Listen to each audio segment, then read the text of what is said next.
Oh, that's not looking too bad. Then this gets built out up here from the line up to here. See how this taper here? Well, that's what I'm going to do there. I'll probably take a piece of galvanized, put it in here, pop rivet it in. Let the flange come down into here. If I bang this in far enough, it'll be fine. So this way, when the bumper goes on,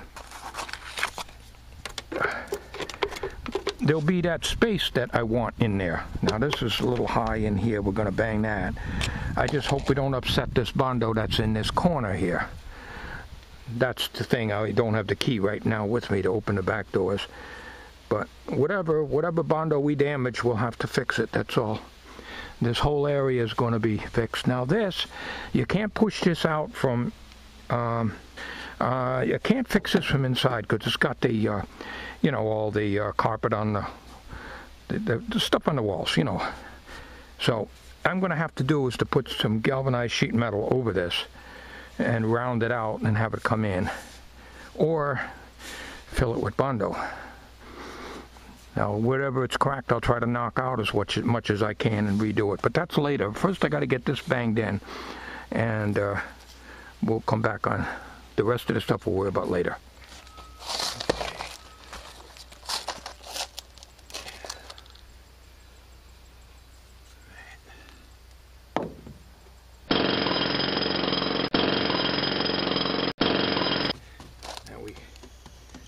We cracked it a little bit here. That's a problem. Not a problem. Because we're going to grind that and Bondo it. I think we're looking pretty good here. Yeah. This will enable me to do some feathering with the Bondo. Naturally, some of this Bondo is going to have to come off.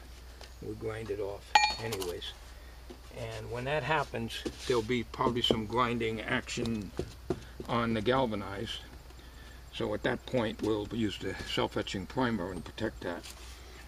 And then Bondo over it. So let me just see, we're coming in here. And the bumper's not going to be this high. The bumper is, actually the bumper is right about here. Right about here. Bumper is about a ½ inch or 3/4 of an inch away from this piece here.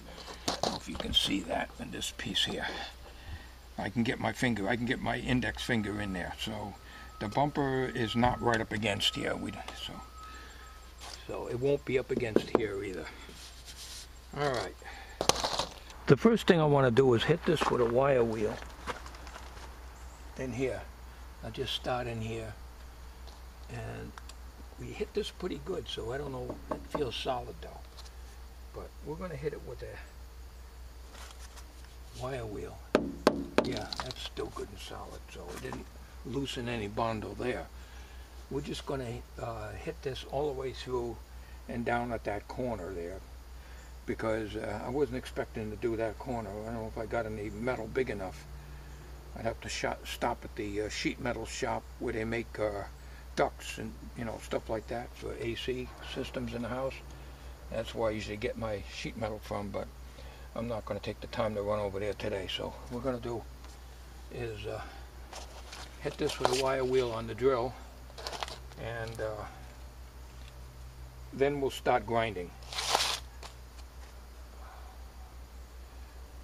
These aren't the best gloves, but I got a better pair. I just got to dig them out. I also got several ball-peen hammers, and I never can find the damn things when I need them. And this shed is such a disorganized mess, it's unbelievable.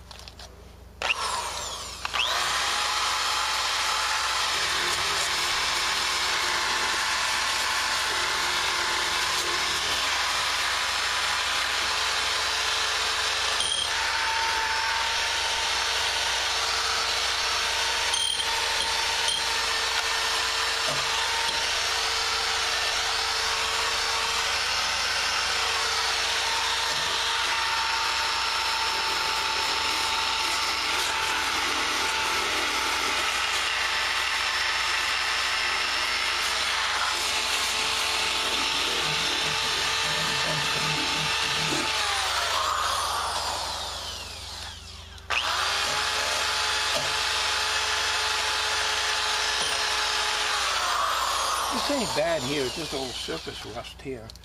And I take a grinder and I'll grind that down.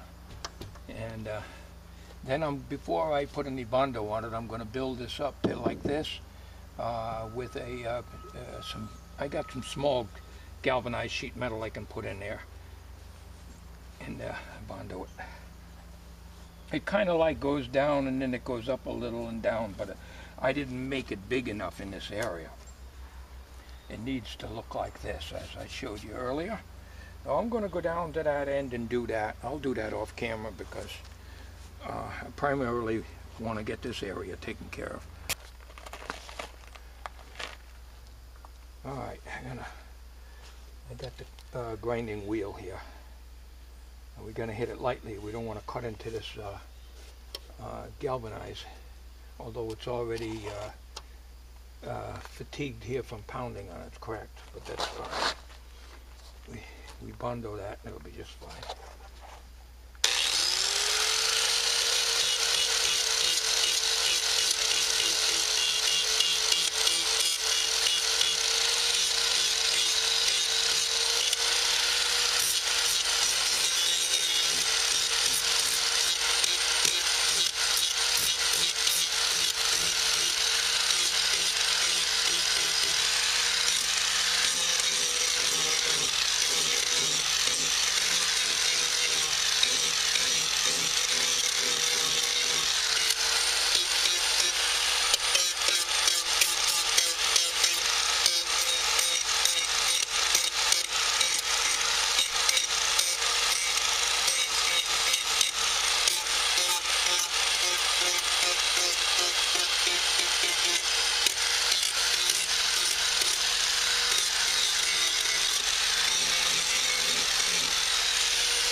Okay, I had to get a lot of this out because this, when the bumper was here, the old bumper, I couldn't get in there. There was a big ridge of Bondo in there. So now what I got to do here is I got to build up like this here, a piece to go in here.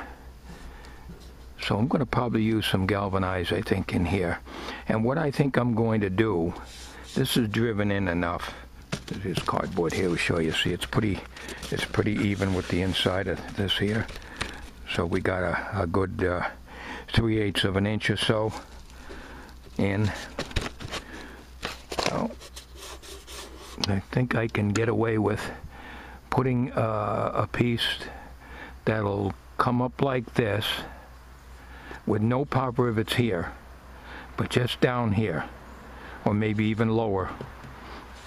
Because the bumper comes up to about halfway up here, maybe up to here. So I can go right over the top of that. I got some small pieces of metal. Put some self-etching primer on that. What I'm going to do is I'm going to take a little piece of metal, I'm going to form it that looks something like this. The only difference is it's going to come feathering into this, up against here, and then it'll come down, and then it'll go inward. So I got to do some forming on that. I got to measure the length of that, and I'll compare it with the driver's side. I have some thin aluminum, and I need a piece 4x7. This is 7 inches, and I think this is 5, in order to put in there. Now, aluminum would be okay for that because it's going to have Bondo in back of it. And when I put this in, I'm going to put Bondo-Glass behind it to give it some solidness, and then pop rivet it down at the bottom here. So what this will be is I can bend this and make the necessary angle here, bring it out, and it's so thin that if I make it right, it'll be held tight against that, and the Bondo will just feather over that. This way I won't have to worry about having pop rivets come through. Pop rivets can show down here, it don't matter, the flange, because it'll be behind the bumper. But I can put Bondo-Glass over that too and kind of like feather it in. So that's what I'm going to try to do. I'm going to try to form this, and we're going to do that right here. This is the beauty of aluminum. It's easy to work with. Give a little. What you want to do is to make it the same as this, and then have it taper down and overhang. It can overhang quite a bit. It doesn't matter down at this end. So we're going to form this off camera, save some time here, and I'll show you. I don't have any metal bending jigs or brake or whatever you want to call them. I don't have that stuff, so got to do everything the poor man's way here. So what we have to do, push this down.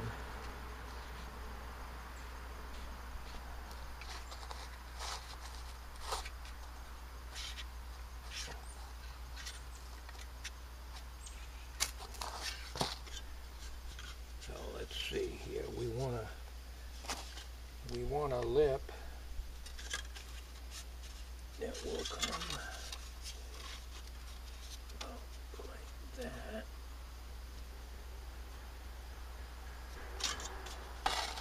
Like that, and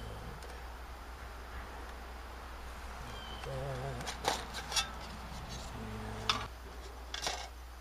And we don't need to have this. We can go almost straight in. Not quite, but almost. So we gotta go down. We gotta go down with that. So what we'll do here, make sure. I choose that. Well, it's about 1.5 inches. I can't get it over any more than that. I think we can do that. We'll do a little sharper bend, but not a 90. Like that. And then we'll come out. We'll mark that. What we want to do, it comes up there. We want to come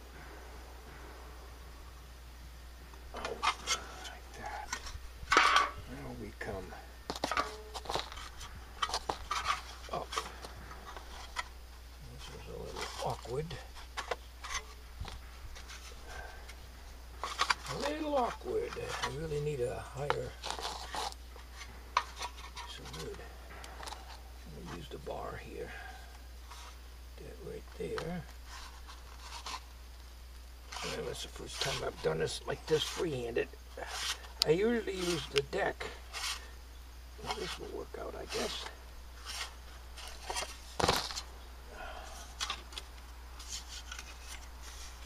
It's not going to be as good as the original, but you know, that's where Bondo comes in. And it gives me the area to make it look, you know, match into the door.